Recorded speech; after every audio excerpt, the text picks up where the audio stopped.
Jharkhand BJP प्रदेश अध्यक्ष Babulal Marandi Ghaghidih central jail पहुंचे, जहां उन्होंने जेल में बंद बीजेपी नेता अभय सिंह से मुलाकात की।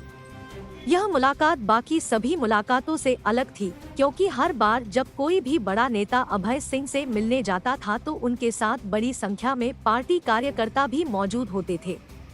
लेकिन आज बुधवार को जब बाबूलाल मरांडी घाघीडीह सेंट्रल जेल पहुंचे तो उनके साथ एक भी बीजेपी कार्यकर्ता नजर नहीं आए।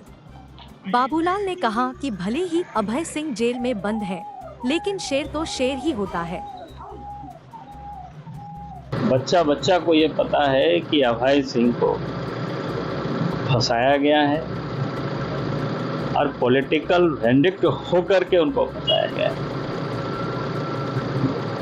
क्योंकि कईयों को लगता है कि राजनीति में शायद अभय सिंह बाहर आ जाएंगे या वो खड़े रहेंगे तो हम लोगों की राजनीति की दुकानें बंद हो जाएंगी। जब ऐसे जो लोगों को परेशानी होती है तो वो लोग फिर इसी प्रकार के हथकंडे अपनाते हैं, इस मुकदमा में लोगों को फंसाओ, जेल में डालो।